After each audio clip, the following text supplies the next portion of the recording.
I worked with a business kind of strategist for a while, and we did like a personality test.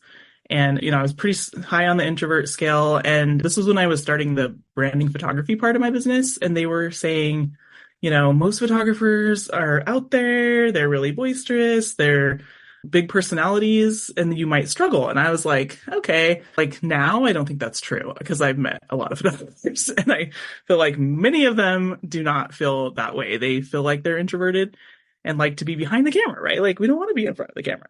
So, but I wondered, I was like, am I going to fail at this business because I don't have a big personality? But I just decided then and there, I was like, well, I have strengths that's going to help me be a good photographer, right? Like I connect well with people one-on-one. So the one-on-one stuff I really love doing. And that is a strength of introverts, is connecting one-on-one.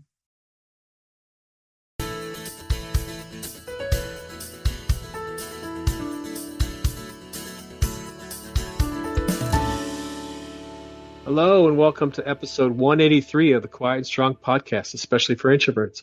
I'm your host, David Hall, and the creator of quietandstrong.com. It's a weekly podcast dedicated to understanding the strengths and needs of introverts, along with strategies for success. Introversion is not something to fix, but to be embraced. Normally, we will air each episode on a Monday. Be sure to subscribe on your favorite platform.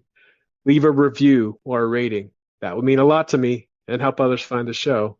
Tell a friend about the podcast and help get the word out there that introversion is a beautiful thing. Tanya Goodall Smith is the author of The Introvert's Guide to Personal Branding, How to Put Yourself Out There Without Changing Who You Are. Tanya founded WorkStory Creative, an agency that helps introverts who are evolving their business create an elevated brand vision and bring it to life. Her 20-plus year career began at the Fashion Institute of Design and Merchandising, which led to design jobs with international brands like HP, Disney, and Guess. She has served on the board of the National Association of Women Business Owners, was a finalist in Maria Sharapova's Women Entrepreneur Program, and is a Brand Builders Group certified personal branding strategist. Beyond business, Tanya loves crew rowing, dance lessons, and classic films. She lives in the Pacific Northwest with her husband of 20 years and 3 busy kids. All right. Well, welcome to the Quiet and Strong podcast, Tanya. It's so good to have you on today. I'm so excited to be here. You've written a great book, and we're going to get into that. There's some things that the approach, honor your introversion in your approach, and we're going to get into that as we talk today. But first, tell us about yourself and your journey to, as an introvert to the work that you're doing now. Sure. Yeah. So I started freelancing in 2006, I guess, and realized I didn't know anything about running a business, number one. Okay. Like I bought a book that was like the creatives, like how to run a creative business or something like that. Like that's where I learned how to make a contract and like all that kind of stuff. So, but anyway, then getting clients was really difficult. Like I, really struggled going to networking things or meeting people in general, just kind of like to stay home. So through the process of running my own business, I had to learn how to do that kind of thing and go out and meet people. And I don't remember exactly when I learned the term introvert, but just knowing that that's a thing and that I identified with that really helped me to learn about myself and how I could, why I had those struggles, I guess. It helped me understand that. And then I was able to try to work around that and be able to grow my business by meeting people. And eventually it became fun for me. Like I still don't love to constantly go out to things, but I carefully choose where I want to show up and the people I want to connect with. And so having my business has been the catalyst to being able to overcome that kind of thing. Cause it hindered me in my social, like my personal life too, right? Going to weddings or that kind of thing. I had a lot of anxiety about meeting people. And so I've been able to overcome a lot of that by learning about being an introvert and overcoming some of those things. Yeah. Tell us a little bit more about the work that you do, about your business. Yeah, sure. So I am a branding strategist, designer, and branding photographer. So all things branding. And I work with mostly solo business owners or very small service businesses. And recently decided I want to work with introverts. I tend to, well, I don't know. I guess my clients are kind of all over the board as far as that goes, but I feel like I really identify with them. I'm able to help them draw themselves out and share their message with the world more fully. And so, yeah, I help introverts now with their personal branding. All right. Yeah, we're going to talk about your book. So, as far as introversion goes, though, was it something that you had to embrace? And how did you do that, if so? Yeah, so I remember I worked with a business kind of strategist for a while, and we did like a personality, one of those tests. And, I was pretty high on the introvert scale. And this was when I was starting the branding photography part of my business. And they were saying, most photographers are out there, they're really boisterous, they're big personalities, and you might struggle. And I was like, okay, like now I don't think that's true because I've met a lot of photographers and I feel like many of them do not feel that way. They feel like they're introverted and like to be behind the camera, right? Like we don't want to be in front of the camera. So, but I wondered, I was like, am I going to fail at this business because I don't have a big personality? But I just decided then and there, I was like, well, I have strengths that's going to help me be a good photographer, right? Like I connect well with people one on one. I don't like doing the wedding photography. I figured that out early on. I did some, one summer and decided this is not for me. So the one on one stuff I really love doing. And that is a strength of introverts is connecting one on one. So I don't remember the question now. I kind of went off on a tangent. No, it's just like, did you have to learn to embrace it? Like Oh sometimes yeah. on the show, someone says, and not everybody, but sometimes people say, and this includes me, I felt like something was wrong with me. Did you go Right, through right. that? Yeah, I feel like as a child, especially, my mom is really extroverted. She's so friendly. She'll talk to anyone. And she like thought something was wrong with me because I didn't like to talk on the phone forever with my friends or invite people over all the time. And this kind of thing was less understood that there's two sides of this kind of scale. And so I did for a long time think there was something wrong with me. And so I did learn to embrace it. That's what my book is about a lot is, you don't have to change who you are to be successful as a networker or as a personal brand. And so, but it took me time to learn that and to accept that and learn some strategies for being successful. Yeah, and I love that about your book because it's a book that anybody can learn from on branding, but you have the introverted advice within your book. It's like, Right. as an introvert, here's how you can leverage your strengths. And I Mm-hmm. love that about your book because there's so many things like here's the one approach that everybody has to take. And honestly, like as an introvert, we can succeed at anything, Mm-hmm. but we're probably going to succeed differently than our extroverted friends and Right. colleagues. And that's the message of your book is like, here's how you do it. And within the book, it's like, here's how you do it as an introvert and really shine. And I love that about your book. Thank you. So you mentioned a strength because a lot of times people think that we don't want to connect, and that's ridiculous. Everybody needs to connect, but we do better in one on one. And, Mm-hmm. as a branding specialist, you can really connect with that person one on one and find out, what they need and just really, draw that out of them and help them with their branding. And it's a strength. And, you may not want to go to the large networking event with 100 strangers. I know I don't. And we'll Mm-hmm. talk about that too, because you have some advice there too. So, are there any other strengths that you want to say that you have because you're an introvert? Yeah, so I love doing research. I think that's a pretty common trait for some introverts. I really love to like the big picture. I'm a planner, really think about things before I jump into them.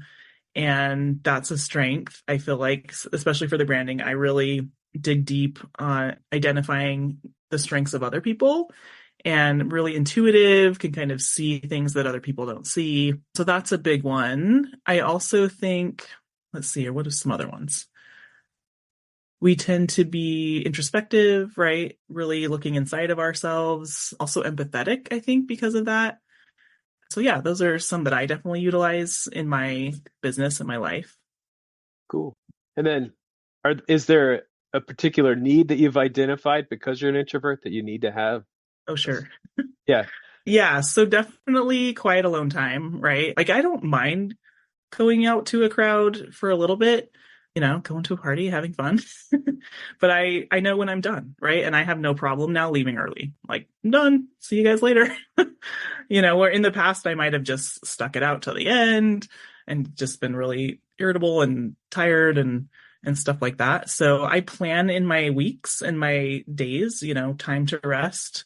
If I have a lot of calls one day or a lot of meetings, I will just plan in my calendar. Okay, I know I'm going to be tired after this, so I'm going to go recharge by reading a book or taking a nap or just sitting around doing nothing.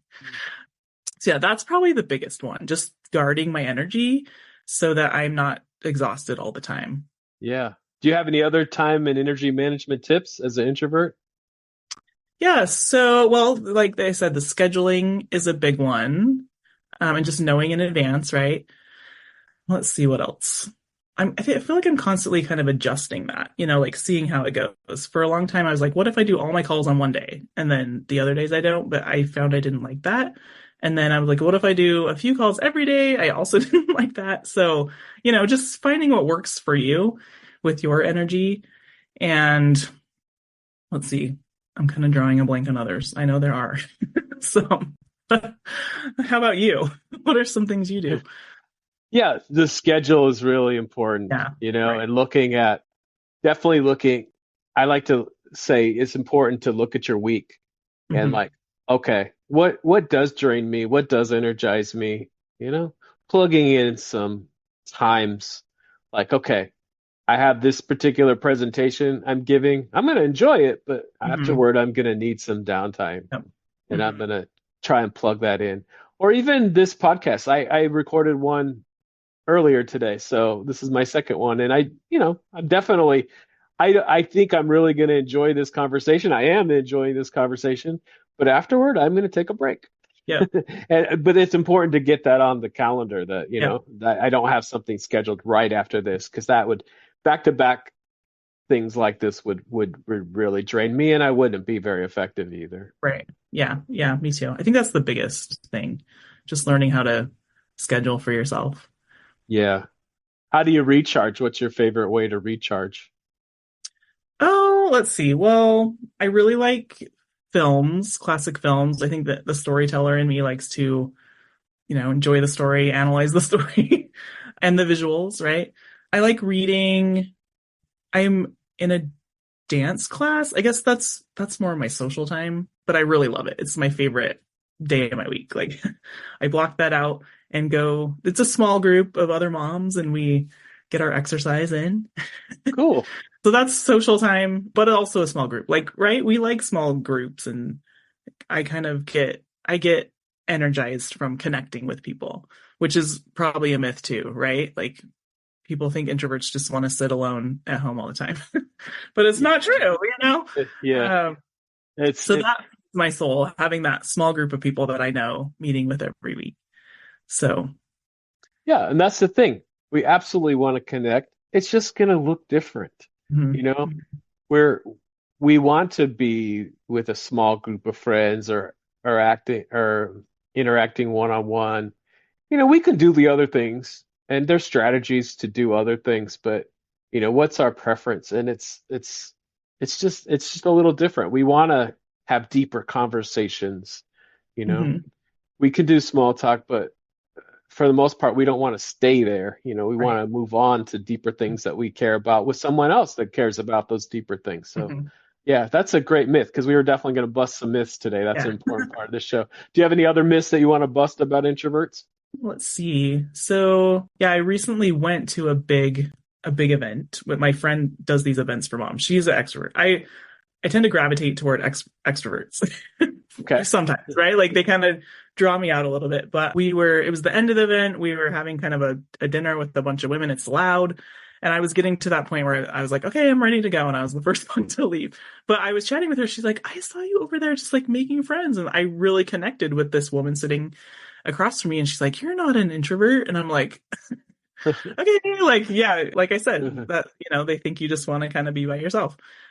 But I was okay being there for a while and really made a connection. Let's see. I think the myth that we don't like people, right? That's totally not true. And let's see what else.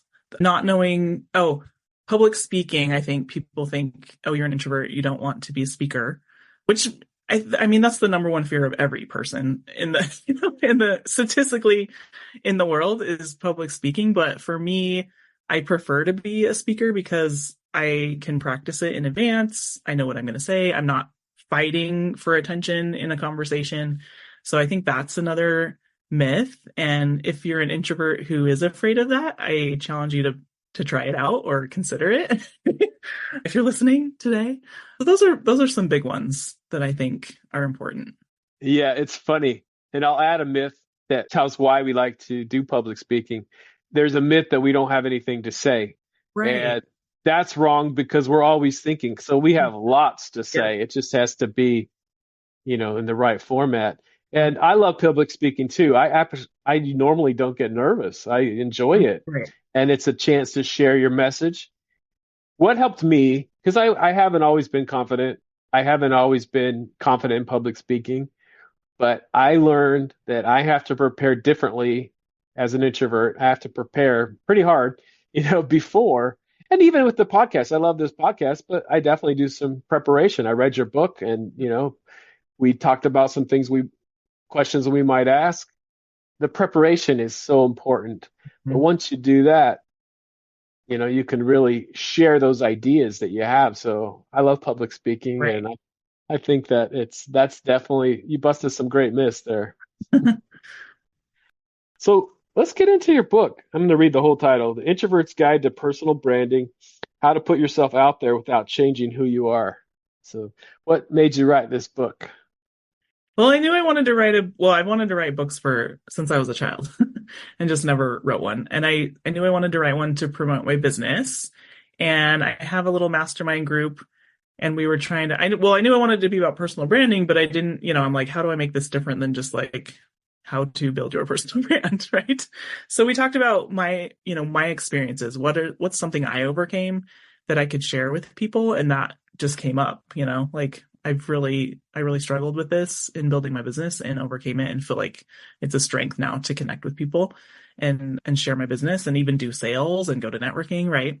So that's how it came to be. And for a while I was on the fence. I was like, I don't want to be like the introvert expert. I want to be the personal branding expert. But now I've really kind of embraced it and feel like it's a niche that I kind of struggled to have a really specific niche in the past, and it's really resonating with people. So I feel like it was the right way to go. Yeah, absolutely. And half the population, maybe even slightly more, are introverts. Mm-hmm. And it's just very often misunderstood.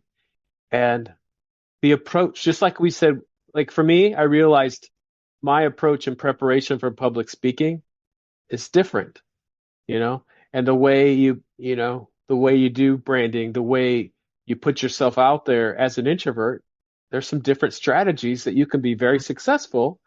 But if I try and compare myself to an extrovert that's trying to do the same thing, the strategies are going to look different. Right. So in your book, you write about brainstorming. So tell us what brainstorming is when you're helping your clients. Yeah, so the brainstorm is the first step when we work together, and it's about a 2-hour interview. We go through a ton of questions, and I really dig deep into your superpowers, the solutions you have, who your target audience is, which a lot of times I ask that question. Like I just met with a real estate agent, and I'm like, who's your target audience? She said, people who need to buy or sell a house, right? And she didn't really know. I was like, is there anything they have in common? And she wasn't sure. And so I had, I dug in deeper and we actually really defined it.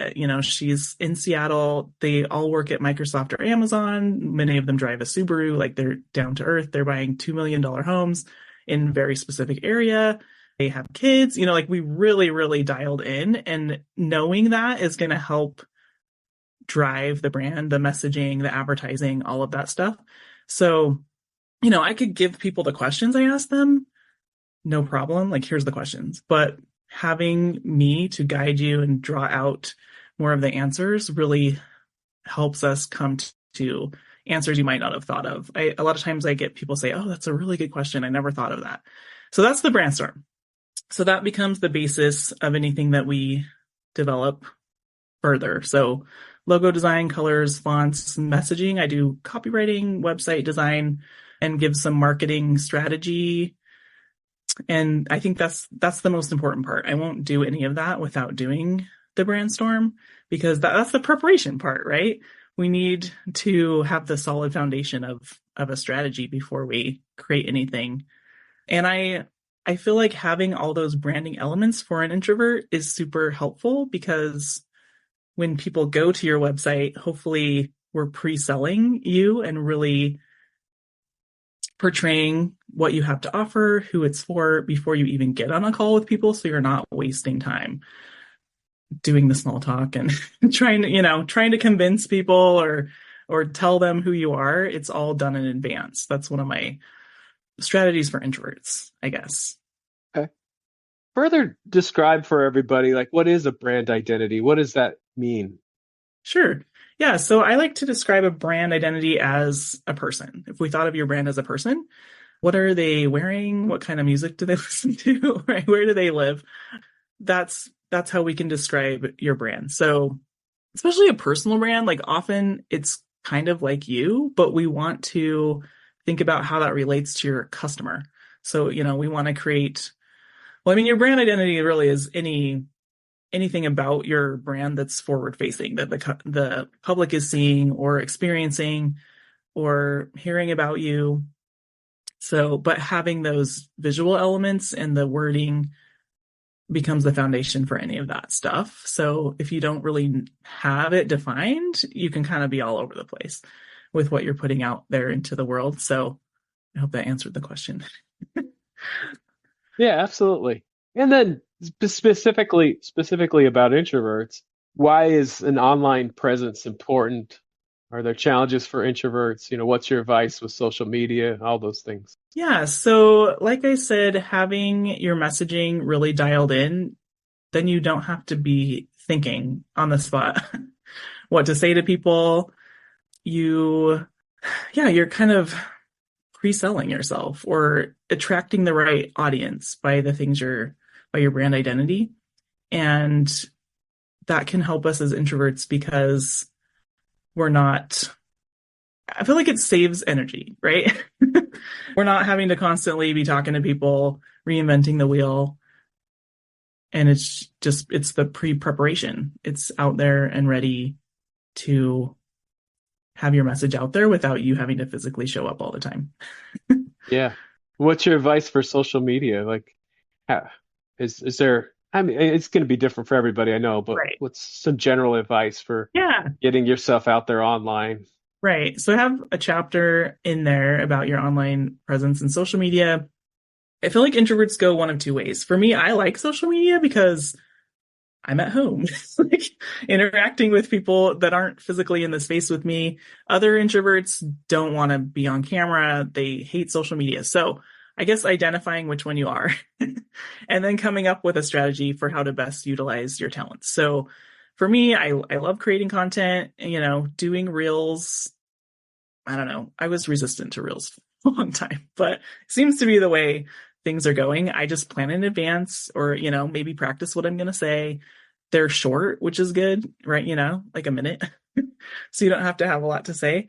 If you don't like social media, having a plan where, you need to be there, right? On some platform, wherever your audience is.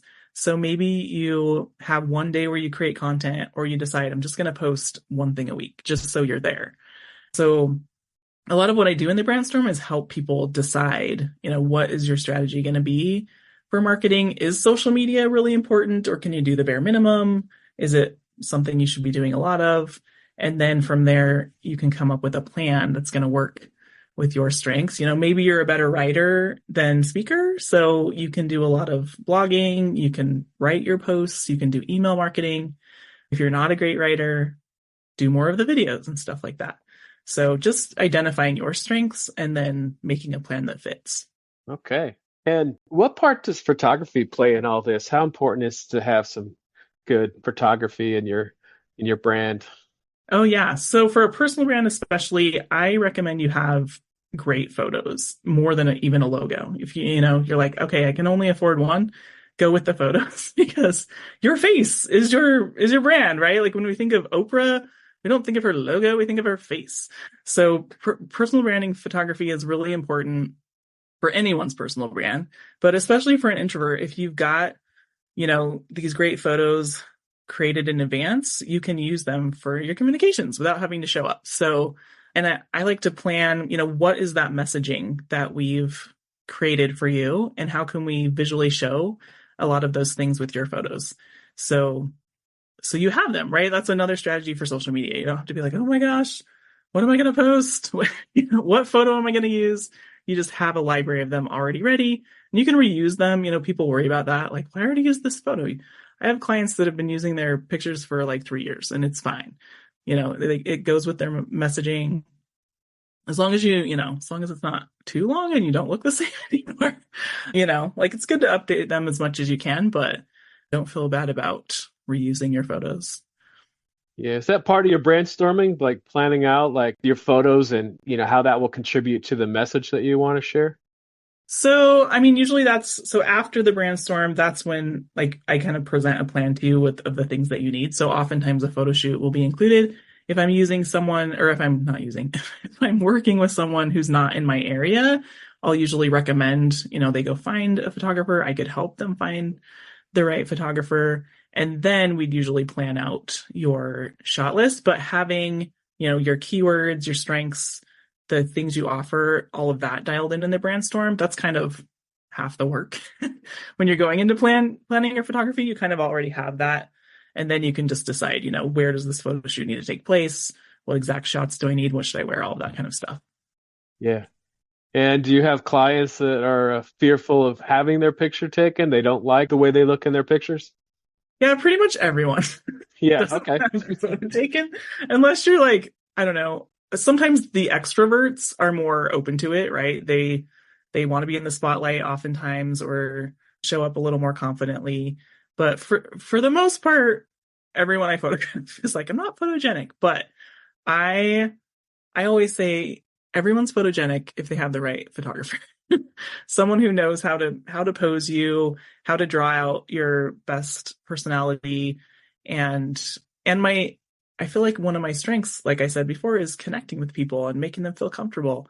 So that really draws people out, and I get a lot of repeat clients because of that. They say, I really felt comfortable with you. I loved my photos, and so they come back again and again.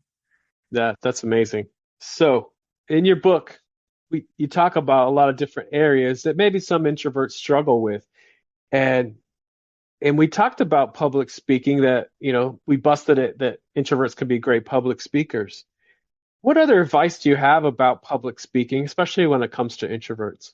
Yeah, so, well, number one, honing your skills, right? Which takes practice. You could go to like Toastmasters or something, which is still on my list of things to do. Like, I don't think I'm an amazing public speaker. I could use some practice and help improving, but I prepare, like you said. Sometimes I like to use slides, which, amazing speakers often don't use slides, but I'm not an amazing speaker yet. So I like to use slides. It prompts me for what to say. There's visual representations of the thought that I'm conveying. Let's see what else. Making sure you're in front of your audience, people want to hear what you have to say. You can remind yourself, I'm an expert, especially if someone sought you out to speak, just like people want me here. They sought me out. They know I'm an expert. I have something important to share. That's a foundational. In the book, the first thing I talk about is knowing what you have to offer is special, and that you're going to be helping people, and knowing your why for why why you want to put yourself out here? If it's going to be uncomfortable, why are you doing it? So I try to remember that when I go out to speak, like I have something special and important to share with people, and that gives me confidence. Yeah, that's key because there is a reason why you're speaking, you know?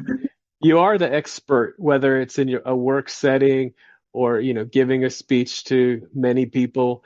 There's a reason why you're doing that. And so you should feel confident that you do have some important things to say. Right. And also you brought on, I mean, you know what? Something that's really helped me is like, I'm not perfect, but Hmm. nobody is. Yeah. And as introverts, we have a gift of reflection. So Hmm. afterward, think about it. Right. How did that go? What did I do well? I like to always start with the what did I do well part. Right. And then, how can I do better? That kind of Hmm. thing. Yep. Then what part does storytelling play in all this? And how can we be great storytellers? Yeah, storytelling is huge. The name of my business is WorkStory Creative. So that's a big focus in the photography, in the branding, in the messaging, and speaking. The best speakers in the world start with a story because it's captivating to humans. We like to know about the characters. We like to follow a plot. We want to know what the ending is. It's part of our brains, our nature. It's why we like books and TV shows. So starting with the story that's relevant to your point is really going to captivate your audience. It's going to help them remember what you have to say. In my book, I tried to tell a lot of personal stories and stories of my clients to help people relate. And I think that's the feedback I've gotten already is like, this is really funny. I really relate with it. Some of the stories I tell just help people feel like, oh yeah, I have the same experience. So storytelling is huge. Try to think of some good stories. Yeah. And in advance, right? Try to Yes. gather some stories so you're not trying to think on your feet as much. Yep. Because that's not our strength, thinking on our feet usually. Yeah. I feel like that's why I'm a good writer because I can really think about my words, carefully choose them. And that's probably a strength for a lot of introverts, I would think, is writing rather than speaking on the spot. Yeah. Yeah. And you definitely write about that within your book Mm-hmm. because we do like to often write, like maybe we're going to write a great email where we can think about what we want to Mm-hmm. say and choose our words carefully and all that good stuff. But how do we bring that strength of writing into our business? Oh, yes. I mean, so many places, right? We Yeah, have right. email, social media. If you're writing a talk, that's the great thing about preparing in advance. You can write it. Let's see where else. Even just like proposals, right? Anywhere where you can use that strength of writing to connect with your audience, tell stories, sell. If we get really awesome copy on your website that is really connecting with your audience and showing that you're the solution to their problem, then once they connect with you or ask to see if you can hire or they can hire you, then hopefully that really good writing has convinced them or at least gotten them to the point where they want more information. Yeah. And I think just part of this is just remembering that we often prefer to communicate in writing and tap into that, Yeah. remember that this is a strength that I have that Hmm. maybe others don't have, but this is something I can really tap into. Right, right. Yeah. And I like to think about extroverted people too, right? Like if we can understand both sides, we can be more effective. So oftentimes I'll ask, do you prefer, like I think in my intake form on my website, do you prefer texting, email, or call? Because I prefer to text or email. But if they're a person that would rather just, get on a call, get the conversation over with, then I'm happy to do that. And I like to schedule it in advance. That helps me as an introvert rather than just being like, oh my gosh, they might call me sometime or when am I going to call them? Who's going to answer? What do I say? So if I schedule it in advance, and I do like to do video calls because I take the facial expressions as cues for myself. I don't know if that's an introvert trait or just a visual I learn. think it is myself. Yeah. Yeah. Yeah. I like COVID really changed my business in that way because it's like expected now to do a video call with people. And that really helped me save energy. I don't have to drive to people's offices so much. And then, yeah, I just feel like more at ease talking to people on a video because I can see them, I can read their faces, their body languages. So that's a good tip, I think, for introverts. If you can schedule your calls in advance, then you might feel more comfortable. And it is time saving to get on a call a lot. There's not that back and forth of emailing and texting all the time. Yeah. And I love that you brought out we need to understand each other, introverts and extroverts. We process things differently. So we might have different communication preferences, but we need to understand each other, Mhm. and try to honor that other preference. I don't always do anything, It's like I think about situations. It's like, yeah, this one is a better as an email. This one, I should go see this person, or this one, I should definitely give them a call. If I send them an email, it's going to go bad, Yeah, So right. it just, normally you could say, well, I prefer most of the time to do this in writing, but for me, I always talk about usually, generally, because it's Mhm. going to depend, but it's so helpful to understand the other person. Right. Like an extrovert is generally going to want to talk things out, you know. Mhm. So they're going to definitely like that group brainstorming. I benefit from group brainstorming, but a lot of times I'm going to want to think things through. And just understanding the differences of how we process and how we get energy is so helpful. Right. So you do talk in your book a lot about things that can strike fear into introverts, and we've talked about those like public speaking and networking.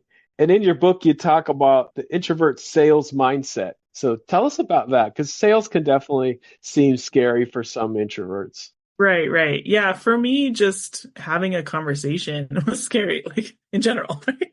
With people, but specifically asking for the sale is just so hard. And I think that's true, for anyone starting a business who has never been in sales before, maybe, especially if you're offering a creative service or a service that's, kind of close to your heart. It can feel like rejection if they say no, that kind of thing. I've totally gotten over that by now, but so for me, just learning very specific phrases to say, where I just say the same thing every time.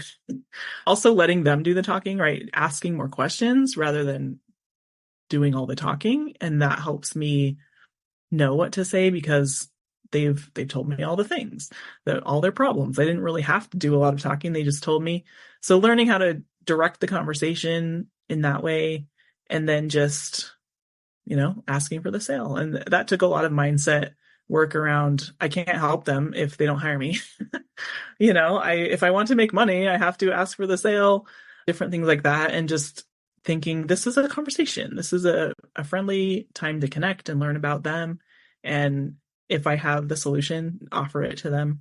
And so yeah, that it took me a long time to learn that. And I have some mentors. I quote one of the person I learned a lot about sales from in my book, Nikki Rausch, the sales maven. I've taken several of her workshops and she gave me permission to put some of the things she's taught me in there. And they're really just non high pressure sales tactics, right? It's about service and friendliness, connecting. So that's really helped me knowing those things. Yeah. And these kinds of things are throughout your book where here's how you can leverage things as an introvert. And, you know, we don't have to do the high pressure, Yep. but we are offering something of value and we can give great service. And in just the way you do your branding, you can convey all those things. And so I love that about your book because that's a big part of why I do this show. It's like you can be wildly successful, but I just see how introvert plays into all of these various things. Like I had to learn, hey, you know what? You can be a great public speaker and you can actually enjoy it, but here's the route for you that's going to look different from an extroverted friend of yours. Right. So Tanya, this has been a great conversation. It went by pretty fast. Yeah, yeah, Is I've there, had a good time. yeah. Is there any other points that you want to leave us with that maybe we haven't talked about yet? So just like the last chapter of my book, I'm kind of a cheerleader for you. I see you. and just really want to encourage any introverts who maybe feel, hesitant in their business or really want to grow it and aren't sure how to, or they feel fear. You can do it. And I believe in you. And I've been able to see that success and change in myself, and also not change, right? Like I don't have to change parts of me because I'm an introvert. I can just do things differently, like you said. And that's the message of my book. And I hope it's super helpful for people. And you can download the first couple chapters for free if you want to. And do you want me to tell them where to do that, or do you just want to put Yeah, it in the... absolutely. Absolutely. Okay. I will put it in the show notes too, but Okay. tell us. Sure. So it's at workstorycreative.com/free chapter. So super easy to find. And then my book is on Amazon in Kindle and print. Awesome. And I love how you said that, we can change, but the way that we need to change is honoring our introversion, honoring our strengths, honoring our needs. But I also love that you said, in some ways, what we're doing is awesome and we don't Yep. need to change it, even if somebody else does something differently. Yeah. Honor who you are and who your strengths are, what your unique gifts are. I love that. Yeah. I think just recognizing those is helpful. What am I already doing that's working, and how can I do more of that? Thanks again for this wonderful conversation, Tanya. Been great talking with you. Yeah. Thanks for having me. Thank you so much for joining me today. I look forward to further connecting with you. Reach out at david@quietandstrong.com or check out the quietandstrong.com website, which includes blog posts and links to social media channels. Send me topics or guests you would like to see on the show. If you're interested in getting to know yourself better, there's now a free Type Finder personality assessment on the Quiet and Strong website. This free assessment will give you a brief report, including the 4-letter Myers-Briggs code, and you can also have the option of purchasing the full report if you'd like to learn more. I'll add a link to the show notes. So many great things about being an introvert, and we need those to be understood. Get to know your introverted strengths and needs and be strong.